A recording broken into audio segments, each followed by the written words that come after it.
पूज्याय राघवेन्द्राय सत्य धर्मरताय च भजतां कल्पवृक्षाय नमतां कामधेनुवे कृष्णाय वासुदेवाय देवकी नंदनाय च नंदगोपकुमाराय गोविंदाय நமோ நமः. ஐந்தாவது வேதம் என்று போற்றப்படும் மகாபாரதம் பார்த்து வருகிறோம். தர்மத்தின்படி கிடைக்க வேண்டிய ராஜ்யத்தை தரமறுக்கும் கௌரவாதிகளை எப்படியாவது சந்தித்து ராஜ்யத்தை பெற்று தருமாறு பாண்டவர்கள் பணிக்க பகவான் கிருஷ்ணனும் சென்றான். ஹஸ்தினபுரம் சென்று திருதராஷ்டிரன் செய்கின்ற அதர்மம், அதாவது தன்னுடைய பிள்ளை துரியோதனன் என்னென்ன தவறுகள் செய்கிறானோ அனைத்திற்கும் உறுதுணையாக இருக்கிறான் மறைமுகமாக. அது அவனுடைய குலத்தையே நாசத்திற்கு கொண்டு வந்து விட்டது. அதையெல்லாம் எடுத்து கூறி அவரை தொடர்ந்து பரசுராமர், கண்வரிஷிகள், நாரதர், காந்தாரி உட்பட எவ்வளவோ நல்ல வார்த்தைகள் துரியோதனனுக்கு கூறியும் எதையும் செவி மடுக்கவில்லை. ஒன்றா தானா தெரிய வேணும், இல்லை மற்றவர்கள் யாராவது எடுத்து கூறும் பொழுது புரிந்து கொள்ள வேண்டும். இந்த இரண்டும் இல்லைன்னா ஒன்றும் பண்ண முடியாது. அதனால தான் களியினுடைய மொத்த உருவம் என்று துரியோதனனை கூறுகிறார்கள். இப்போ உபதேசம் கேட்பது ஒரு பக்கம் இருக்கட்டும், தூதுவனாக வந்த பகவான் கிருஷ்ணனையே கட்டி போட எத்தனைத்தான். ஆனால் இந்த விஷயம் கேள்விப்பட்டான் பகவான் கிருஷ்ணன். விஸ்வரூப தரிசனம் காண்பித்தான். பக்தர்கள் கண்டு மகிழ்ந்தனர். குந்தியை சந்தித்தான். பிள்ளைக்கு ஏதாவது சொல்ல வேண்டுமா என்று நீண்ட நெடிய உபதேசம் செய்தால் பீஷ்ம துரோணாதிகளும் துரியோதனனுக்கு நல் உபதேசம் செய்தனர். எதையும் கேட்க தயாராக இல்லை. உபப்ளாவ நகரத்திற்கு வந்து பாண்டவர்களிடம் அங்கு என்ன நடந்தது என்பதனை கூறினான் பகவான் கிருஷ்ணன். இன்னும் 7 நாளில் யுத்தம். நேரா குருட்சேத்திரத்துக்கு வந்து கூடாரங்களை அமர்த்தி யாக யஜ்ஞங்களை செய்து தட்சிணங்களை கொடுத்து யுத்தத்திற்கு தயாரான தர்மராஜன் துரியோதனன் சகுனியின் மகனான உலூக்கனை தூதுவனாக அனுப்பி பாண்டவருடைய மனங்கள் எப்படியெல்லாம் காயப்படுத்த முடியுமோ அந்த மாதிரி ஒரு உபதேசத்தை உலூக்கனிடம் சொல்லி அனுப்பியிருந்தான். அத்தனையும் கேட்டு மிகவும் சாந்தமாக தர்மராஜன், நீ இருக்க வேண்டும் என்றால் தாராளமாக இருக்கலாம், செல்லணும்னா செல்லலாம். பாரு, இவ்வளவு காய முறக்கூடிய வார்த்தைகளை கூறிய பின்னும் அவன் மேல் மிருதுவான அந்த தயையை காண்பித்தான் தர்மராஜன். இயற்கையிலேயே அந்த மன்னிக்கும் மாண்பு என்பது தர்மனிடம் மிக மிக மிக அதிகம். அதுவே அவனுடைய பலம், அதுவே அவனுடைய பலவீனம். இப்போ யுத்தத்தின் முதல் நாள் இந்த பக்கம் திருதராஷ்டிரனை சந்திக்க வேதவியாசர் வந்து யார் யுத்தத்தில் ஜெயிப்பார்கள் என்கின்ற ஏதாவது சூச்சனைகள் இருக்கின்றதா என்று கேட்க சகுன சாஸ்திரத்தை ரொம்ப அற்புதமாக விளக்கினார் வேதவியாசர்.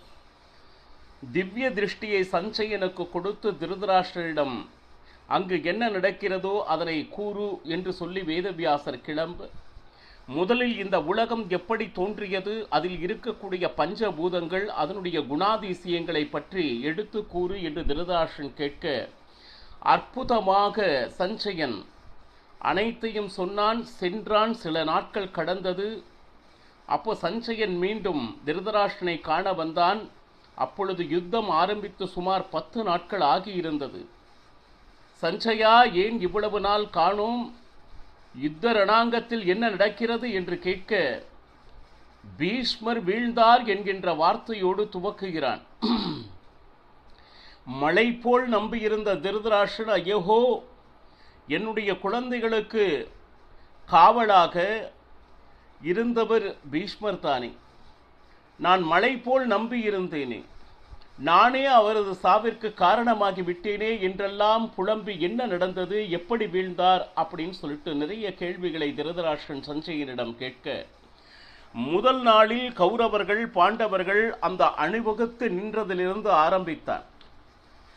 அப்போ தர்மராஜனுக்கு மிகப்பெரிய கலக்கம் வந்தபோது அர்ஜுனன் நம்பகமான வார்த்தைகளை கூறி நம்பிக்கை ஊட்டியவன் அர்ஜுனன். ஆனால் இன்னும் சிறிது நேரத்தில் அந்த யுத்த ரணாங்கத்தில் மத்திய பாகத்தில் ரதத்தை செலுத்து என்று அர்ஜுனன் கூக பகவான் கிருஷ்ணனும் பீஷ்ம துரோணாச்சாரியார் நடுவில் ரதத்தை நிறுத்த கண்டான் அர்ஜுனன். இவ்வளவு பெரியவர்கள் முன்னாடி நாம யுத்தம் செய்வதா என்று கைகள் நடுங்க, காண்டீபம் நழுவ, உடல் வியர்க்க ரதத்தில் அமர்ந்தான். நான் எப்படி யுத்தம் செய்வேன் அப்படின்னு சொல்லிட்டு அற்புதமான பகவத்கீதை என்றொரு அற்புதமான ஒரு உபதேசம் நமக்கு கிடைத்தது. ஏதோ பகவான் கிருஷ்ணன் அர்ஜுனனுக்கு கூறியது பகவத்கீதையா அப்படின்னா, இந்த உலகத்தில் வாழ்கின்ற ஒவ்வொருவரும் தங்களுடைய வாழ்வியில் நிச்சயம் அறிந்து கொள்ளக்கூடிய அற்புதமான ரகசியங்களை கொண்டது பகவத்கீதை. அப்போ அந்த பகவத்கீதை எல்லாம் முடிஞ்சு ஒரு விதமான தைரியப்படுத்தி முதல் நாள் போரில் எப்படி ஒருவருக்கு ஒருவர் என்ன சொல்லுது யுத்தங்களை மேற்கொண்டனர் என்கின்ற விளக்கங்களை மகாபாரதம் வர்ணித்துக் கொண்டிருக்கிறது. பீமனும் துரியோதனும் சகஜமாக துவந்த யுத்தம் செய்து வந்தனர். அது மட்டுமா அப்படின்னா, நகுலனை எதிர்த்து துச்சாசனன், சகதேவனை எடுத்து துர்முகன், தர்மராஜனும் சல்யனும், அப்புறம் திருஷ்டத்யும்னும் துரோணாச்சாரியாரும், இப்படி யாரோடு யார் போர் புரிந்து கொண்டிருந்தனர் என்பதனையும் மகாபாரதம் வர்ணிக்கிறது. கௌரவ சேனைகள் பாண்டவர் சேனைகளை எதிர்த்து மேலே மேலே வர அதை தடுப்பாட்டம் என்று சொல்வார்கள். தன் மேலே விழக்கூடிய அம்புகளை தடுத்து கொண்டிருந்தான் பீமசேனன். அவன் எப்படி இருந்தான்னா, பாண்டவர் சேனைக்கே ஒரு அரணாக, ஒரு ஆள் பாருங்க, எத்தனை அம்பு மழை அவன் மேல் வீழ்ந்தாலும் அதை தடுத்தாட்கொண்டு இருந்தான் பீமசேனன். அது மட்டுமா அப்படின்னா, பூரிஸ்ரவஸை எடுத்து சங்கன் யாருன்னா விராட்டராஜனுடைய மகன், இவா 2 பேரும். பாக்லீக ராஜா அந்த யுத்த ரணாங்கத்திலேயே மிகவும் வயது முதிர்ந்தவர், அதாவது எப்படின்னா பீஷ்மரை விட வயது முதிர்ந்தவர். அந்த பாக்லீகனை எடுத்து திருஷ்டகேது யாருன்னா சிசுபாலனுடைய மகன்.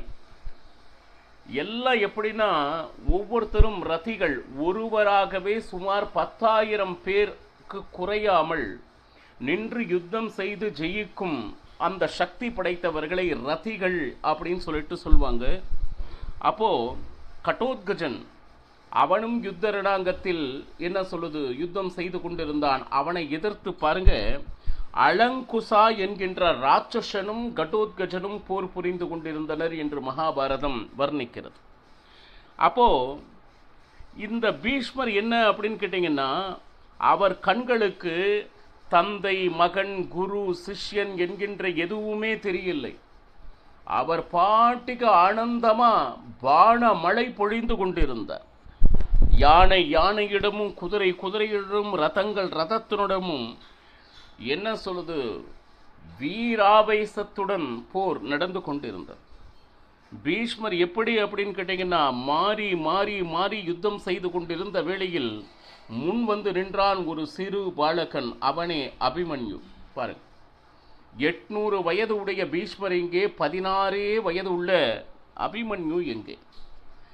பீஷ்மர் பார்த்தா சின்ன பையனா இருக்கிறாரே அப்படின்னு சொல்லிட்டு பீஷ்மர் பார்த்தார். ஆனால் அவன் பானம் விடுவதில் இருக்கக்கூடிய அந்த நேர்த்தியை கண்டார். அந்த பானத்தை குறிவைப்பதில் இருக்கக்கூடிய அந்த ஷாட், மற்றொரு அர்ஜுனன் வந்து விட்டானோ அப்படின்னு நினைக்கும் அளவிற்கு பீஷ்மர் ஆச்சரியத்துடன் பார்த்தார். பாருங்க, பீஷ்மர் ஒரு பக்கம் குஷியாவது இருக்கட்டும், நேர இவன் பாட்டுக்கு பானத்தை அந்த பீஷ்மர் ரதத்தில் இருக்கக்கூடிய துவஜம் இருக்கு இல்லையா, துவஜத்தை அடித்தான். துவஜம் முறிந்து கீழே விழுந்தது. பாருங்க, இவன் சிறிய பாலகன், 16 வயதே ஆகின்றது அப்படின்லாம் நீங்க யாரையும் குறைத்து மதிப்பிடக்கூடாது. இப்போ அபிமன்யு உடனே பீஷ்மரோடு போர் புரிவதை பார்த்தவன பக்கத்தில் கிருத்தவர்மன் இருந்தான், அவனும் சேர்ந்து கொண்டான். அவனுக்கும் ஒரு பானத்தை விட்டான். யாரு? அபிமன்யு. அது மட்டுமா அப்படின்னா, என்னடா பீஷ்மரை எதிர்த்து இந்த சிறு பையன் போரிட்டு கொண்டிருக்கிறானே என்று சல்யன் வந்தான். சல்யனுக்கும் ஒரு பானம். இப்படி பீஷ்மர் மேலும் சல்யன் மேலும் கிருத்தவர்மன் மேலும் பாருங்க எப்ப சல்யன் வந்தானோ அவனுடைய ரதத்தில் இருக்கக்கூடிய துவஜத்தையும் முறித்தான். அந்த ரதத்தினுடைய காவலர்கள் இடது வலது 2 பேரையும் அழித்தான். இது பார்த்து கொண்டிருந்து அங்கிருந்து துர்முகன் அவனும் வந்தான். இப்போ பார்த்தோம்னா அந்த துர்முகனுடைய சாரதியை பாருங்க, கொன்றான் ஒரே பாணத்தில் அபிமன்யு. கிருபாச்சாரியார் ஒரு சிறு பிள்ளை 16 வயது பிள்ளையை சுற்றி 5 மகாரதிகள் எதிர்த்து போர் புரிந்து கொண்டிருக்கிறார் என்றால் அந்த பாலகன் விடுகின்ற அம்பு எப்படிப்பட்டதாக இருக்க வேண்டும். இதுதான் ரொம்ப ஆச்சரியம். யாருக்கு அப்படின்னா பீஷ்மருக்கு. இதெல்லாம் பார்த்தீங்கன்னா ஒரு பக்கம் போர் நடக்கும் பொழுது மிகப்பெரிய தன்னுடைய வீரத்தை காண்பித்துக் கொண்டிருந்தான் அபிமன்யு. இதை கண்டு கொண்டிருந்த வானத்தில் இருந்த தேவதைகள் ஆனந்தப்பட்டனர். இவ்வளவு சிறிய வயதில் இவ்வளவு நேர்த்தியாக அம்பு விட்டு போரிட்டு கொண்டிருக்கிறானே, அவன் வாழ்க அப்படின்னு சொல்லிட்டு அத்தனை பேரும் அவ்வளவு சந்தோஷப்பட்டாங்க. இதற்கு நடுவில் பீமசேனன் பார்த்தான், அபிமன்யுவை சுற்றி 6 மகரதிகள் ஒருவனாக இருந்து கொண்டு அனைவரையும் சமாளித்து கொண்டிருக்கிறான். பீஷ்மருடைய ரதத்தை பார்த்தால் துவஜம் முறிந்து இருந்தது. பயங்கரமான குஷி பீஷ்மருக்கு. இவன் ஒருவனாக இருந்து பீஷ்மருடைய ரதத்தினுடைய துவஜத்தையே அழித்திருக்கிறானா, பலே பலே அப்படின்னு சொல்லிட்டு என்ன சொல்லுது, அபிமன்யுவை உற்சாகப்படுத்தினான். சரி, ஏனென்றால் அபிமன்யுவுக்கு அந்த அஸ்திர சஸ்திரங்களை சொல்லிக் கொடுத்தது யார் அப்படின்னா பகவான் கிருஷ்ணன்.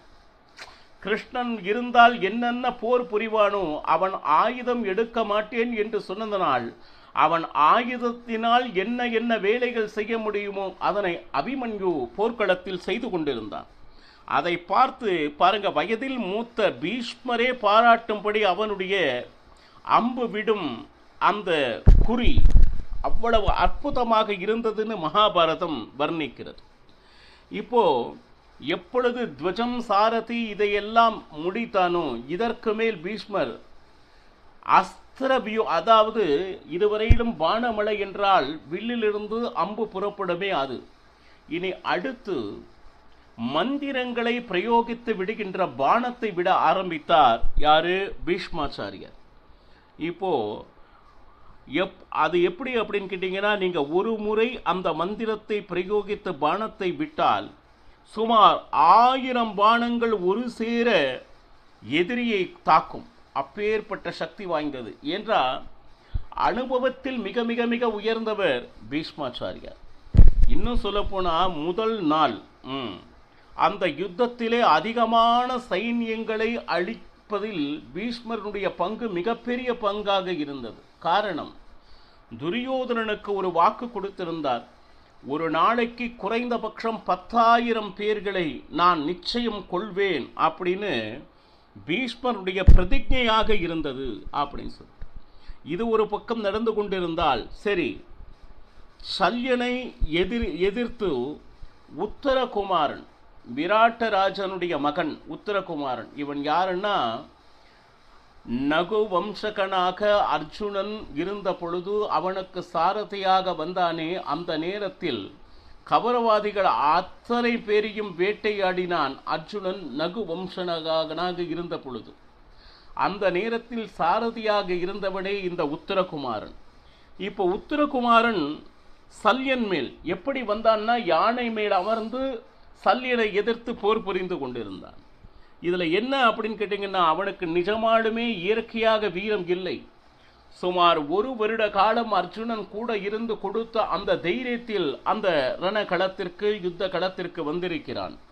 இப்போ இந்த இடத்துல நேரா யானை மேல் அமர்ந்து கொண்டு தன்னுடைய பானமழையை சல்யனுடைய ரதத்தின் மேல், சாரதி மேல், குதிரை மேல், கடைசியில் என்னாச்சு, சல்யனுடைய சாரதி இறந்தான், சல்யனுடைய ரதம் முறிந்தது, அவனுடைய குதிரையையும் கொன்றான். யார்? உத்தரகுமாரன். இப்பொழுது பார்த்தோம்னா நிலத்தில் இருக்கிறான் சல்யன்.